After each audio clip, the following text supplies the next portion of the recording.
He caught his adopted daughter eating dog food. What she whispered broke him forever. Watch till the end to see his revenge, and if you believe no child deserves this, like this video and subscribe now. Michael Renea had built empires with ruthless precision, turning cold boardrooms into gold mines and silent meetings into roaring victories.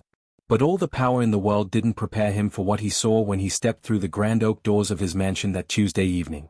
He was exhausted, his Italian suit stiff from a 14-hour flight, his mind still wired with merger numbers and promises. He expected warmth, a squeal of his daughter's laughter echoing down marble halls, her tiny feet pattering across polished floors. Instead, the air was silent, too still, the kind of silence that made the hairs on his neck stand up. He heard it then, a soft clatter, metal scraping tile, coming from the kitchen. Confused, Michael loosened his tie, stepped out of his shoes, and followed the sound. The sight froze him where he stood. There on the spotless white floor, knees tucked to her chest beside the dog's water dish, was Ava. His 6-year-old, the child he'd fought courts and headlines to bring home when no one else wanted her, sat hunched in a dirty t-shirt and ripped jeans, scooping wet chunks of dog food from a silver bowl. She chewed slowly, gagged once, swallowed, then did it again. Tears streaked the dirt on her cheeks. Michael's briefcase slipped from his fingers, landing with a dull thud that made Ava flinch. For a moment, father and daughter just stared at each other, his shock crashing against her shame. He tried to find words, but before he could, Ava's tiny voice broke the silence, raw and trembling. "Daddy, am I only good enough to eat like this?" The question shattered him more than the sight. And in that heartbeat, Michael knew something inside his house was rotten. Michael wanted to scream, but his throat closed up as Ava's words echoed in the cavernous kitchen like a curse. He knelt down, the cold marble biting through his expensive pants as he reached for her, but she recoiled, clutching the filthy dog bowl to her chest like it was the only thing she owned. He could see every detail now, her small fingers red from cold tile, the raw skin around her mouth where she'd probably wiped away tears too many times. He forced his voice calm though it trembled. "Ava, sweetheart, why are you eating this? Where's Claire?" Ava's eyes darted past him and he heard footsteps behind him, sharp, hurried. Claire, the nanny he paid double market rate because she came with glowing references, stepped in with a practiced smile that cracked the second she realized she'd been caught. "Mr. Renea, you're home early." She was just playing, spilled her lunch, got into the dog's bowl, you know how kids. Michael cut her off with a stare so cold Claire's words died in her throat. "Is that true, Ava?" he asked, soft but sharp enough to slice lies apart. Ava's lip quivered. She opened her mouth, closed it, then whispered, "I was hungry." Claire's face twitched. "She's always fussy, Michael. She wouldn't eat the soup I made, she does this for attention." Michael's gaze snapped to Claire. He saw it now, her stiff posture, the faint curl of contempt at the corner of her mouth. He trusted this woman with his child.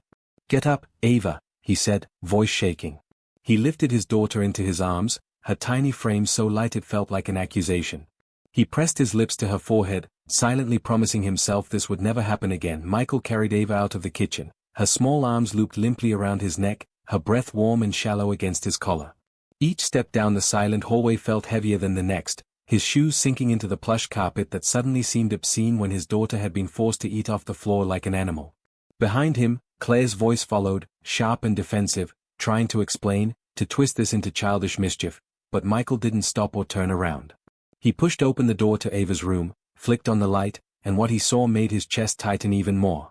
The room was spotless in the worst way, no scattered toys, no open coloring books, no signs of life for a 6-year-old.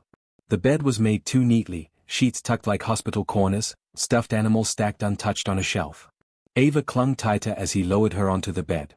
He knelt down, eye level again, searching her face for answers she was too young to carry alone. "Tell me the truth, baby. Did Claire tell you to eat that?" Ava's eyes welled up, big and brown and glistening under the soft light. She hesitated, then nodded once, so small it almost broke him. "She said if I was really hungry, I could eat what the dog eats. Because good girls don't waste food." Michael's jaw clenched so hard it hurt. He brushed a stray curl from her forehead, voice raw. "Did she hurt you?" Ava's tiny shoulders lifted in a shrug that said too much. Michael exhaled, fury boiling under his ribs. He stood, turned back toward the door, and met Claire's startled eyes as she hovered in the hallway. His voice dropped to a dangerous calm. "You're done here, Claire. Pack your things and leave. Now." Claire's eyes widened as if she hadn't truly believed he'd do it, as if her years of polite smiles and fake warmth could erase the ugliness he'd just uncovered. She opened her mouth to argue, but Michael raised a single finger, and the look in his eyes made her freeze. "Don't," he said, his voice like ice cracking under weight. "Not another word." Claire scoffed, crossing her arms tight over her chest, her mask slipping just enough to show the sneer underneath. "You think you're some hero? She's spoiled, Michael. She needs discipline, not—" He stepped forward so fast Claire flinched backward into the hallway wall. "Discipline?" he hissed. "She's 6. 6, Claire. And you made her eat dog food because you couldn't be bothered to feed her lunch." Claire's lips twisted into a smirk that made his blood run colder. "You act like she's special, but she's not your real daughter, Michael. Everyone knows it. You parade her around like a trophy to feel good about yourself." Michael cut her off with a whisper so calm it made her swallow her words. "Pack your things. If you're not gone in 15 minutes, I'm calling the police. And Claire? Pray you never see me again." She pushed past him, muttering curses under her breath. Michael turned back to Ava's room, leaning against the doorframe, fighting the rage burning in his veins. Inside, Ava sat small and still on the edge of her bed, picking at a loose thread on her sleeve. He knelt beside her again, softer this time, forcing his hands to unclench. "Hey," he whispered, his voice breaking. "You did nothing wrong, okay? Nothing. You're my daughter, and you'll never, ever be treated like that again." Ava looked at him, hope flickering behind fear that Ava's tiny fingers reached out, brushing his sleeve like she was checking if he was real, if he'd really stay this time. Michael caught her hand gently, folding it into his larger one, feeling the small tremble that shouldn't belong to a child who was supposed to feel safe. He wanted to scoop her up and never let her go, to barricade the door and erase every harsh word Claire had ever thrown at her. But part of him knew this ran deeper than one cruel nanny. He trusted others to fill the spaces his work took him away from. He thought the expensive house, the top schools, the carefully selected caretakers would be enough. Now, looking into Ava's eyes, he realized he'd failed her in ways he hadn't even seen. He brushed a tear from her cheek with his thumb. "Did Claire ever say anything else to you? Anything about me?" Ava hesitated, chewing her lip like she always did when she was scared she'd get someone in trouble. He encouraged her with a nod. "It's okay, baby. Tell me." She whispered so softly he had to lean in. She said, "If I keep being bad, you'll send me back. Because I'm not really yours. I'm just a good deed." Michael's heart cracked open. He felt the truth of it like a knife. How many times had he heard whispers from so-called friends, from business partners, about his charity adoption? He squeezed Ava's hand tighter, forcing the shame out of his own voice. "Listen to me. You are mine. You are my daughter, not my good deed. No one can send you away. Not ever. Do you understand?"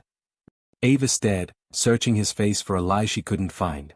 Slowly, she nodded, but her eyes stayed wet, doubt still clinging to the edges. Michael sat there on the carpeted floor of Ava's room long after Claire's footsteps disappeared down the hallway and out the front door forever. He didn't care about the expensive suit wrinkling beneath him or the unanswered calls vibrating in his pocket. None of that mattered now. All he could see was his daughter, small and fragile, looking at him like he was the only shield she had left. He pulled her gently into his lap, wrapping his arms around her until her tense little shoulders softened just enough to rest against his chest.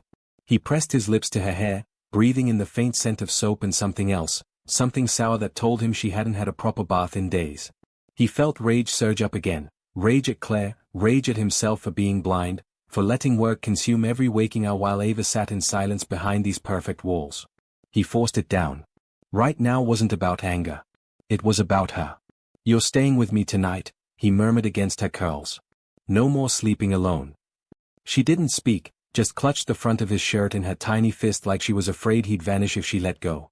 He rocked her gently, humming an old lullaby his mother once sang to him, a memory from a childhood so different than hers it made his chest ache. When he finally lifted her into his arms to carry her to his own room, Ava's head lolled against his shoulder, half asleep but still whispering, "Daddy, will you still want me if I'm not good?" Michael's steps faltered. He hugged her tighter, his voice steady in the dim hallway. "I'll want you because you're you, Ava. Not because you're good. Not because you're perfect. But because you're mine." And in that promise, he felt the first crack of something new, something fierce enough to protect her from every shadow. Michael didn't sleep that night. He lay propped against the headboard of his massive bed, one arm curled protectively around Ava as she finally drifted into an exhausted sleep, her small breasts warm against his chest. The soft glow of the bedside lamp cast long shadows on the walls, shadows that seemed to whisper all the questions clawing at his mind. How long had Claire been doing this? How many nights had Ava gone to bed hungry or scared while he sat in sleek boardrooms convincing strangers he was a man of integrity? He felt sick thinking about it. He stroked Ava's hair, feeling the soft curls slip through his fingers, each strand a silent vow that he would never let her feel this alone again. His phone buzzed on the nightstand, texts from his assistant, a dozen missed calls from Erica, his fiancée. He ignored them all. His eyes drifted to Ava's tiny fingers still gripping his shirt even in sleep. He thought about her words, "I'm not really your daughter. Just your good deed." The shame of it burned deeper than any scandal or business loss ever could. He knew the gossip that followed him, the half-smirks at charity galas when people whispered about the billionaire who rescued a black girl from the system. He'd always told himself love was enough to drown the noise. Now he realized love had to be more than intention, it had to be protection, action, presence. He leaned down and pressed a kiss to Ava's forehead. She stirred, murmured something he couldn't quite catch, then settled again. In that moment Michael made himself a silent promise, he would find out exactly how deep Claire's cruelty went and who else had let this happen. And he would make sure that from this night forward, Ava would never feel like an outsider in her own family again. Morning sunlight crept through the floor-to-ceiling windows, casting a soft glow over Michael's bedroom. He hadn't moved all night, afraid that if he shifted even slightly, Ava would wake and realize this was all just another temporary moment of warmth. But when her eyes finally fluttered open, bleary and cautious, they found his, and something in her seemed to ease when she saw he was still there. "Good morning, sunshine," he whispered, brushing a stray curl from her forehead. She blinked up at him, then tucked her head shyly into his chest. For a moment, Michael just held her, breathing in her soft warmth like it was the only thing keeping him anchored. Then, carefully, he lifted her chin so she'd look at him. "How about pancakes?" he asked, trying for a smile. Ava nodded, hesitant but curious, her tiny voice muffled. "With syrup." He laughed, a sound that felt rusty from disuse. "With all the syrup in the world." He carried her downstairs himself, ignoring the shocked look on the housekeeper's face when she saw him barefoot. Ava wrapped around him like a koala. He didn't care about the stairs. He cared about Ava watching him crack eggs, stir batter, flip pancakes that turned out too thick but made her giggle anyway. He poured syrup until it spilled over the plate and onto the marble counter, but when Ava squealed with delight and clapped her sticky hands, he knew it was perfect. Between bites, she paused, her eyes serious. "Daddy?" He braced himself. "Yes, baby?" She fidgeted with the edge of her plate. "If I ask for more, you won't get mad." His chest tightened. He knelt beside her chair, eye level. "You can ask me for anything, Ava. Anything. And you will never have to beg for food again." She nodded slowly, then leaned forward, wrapping her arms around his neck in a hug that said more than words ever could. Michael sat at the kitchen island long after Ava had eaten every last pancake crumb, her syrupy giggles still echoing in his mind like a promise of something good trying to break through the wreckage. He watched her now from across the living room, where she sat cross-legged on the floor surrounded by crayons and paper, scribbling big looping hearts and stick figures with hair like hers, curly, wild, free. For a moment he just let himself breathe it in, the smallness of her shoulders, the focus in her furrowed brow, the faint hum she made when she was deep in her own little world. But his peace didn't last. His phone buzzed on the counter, its screen lighting up with Erica's name. He hadn't answered her since last night. He didn't want to hear excuses, but something ugly and insistent told him he needed to know if Claire's cruelty had deeper roots. He glanced at Ava, then stepped into his office and shut the door behind him. When he picked up, Erica's voice came sharp and tight, all fake concern wrapped in annoyance. "Michael, finally. Claire says you fired her? Over some tantrum?" Michael's jaw tightened. He spoke low, controlled. "Not a tantrum. She starved Ava. She humiliated her. She made her eat from a dog bowl." Silence on the line, then an impatient sigh. "She's dramatic, Michael. You know that. She plays you," he cut her off. "Did you know? Did you tell her to toughen Ava up?" "Because I have footage, Erica. Claire on the phone with someone. And your voice on the other end." The silence this time was thicker, meaner. Then her voice, sharp as a slap. "She's not even yours, Michael. You can't coddle her forever. You did your charity." He hung up before she could finish. Outside the door, Ava's humming drifted in, grounding him in the only truth that mattered now. Michael stepped out of his office, pulse still pounding from Erica's words echoing like poison in his head. She's not even yours. He watched Ava, oblivious to the storm that raged just beyond her world of crayons and crooked paper crowns. She was humming to herself, pressing stickers onto her drawing like each one was a tiny promise that life could be gentle again.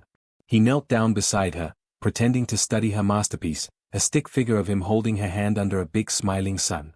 She looked up, eyes hopeful. Do you like it? He forced the tightness from his throat, nodding as he traced the crayon lines with his fingertip. It's perfect, just like you.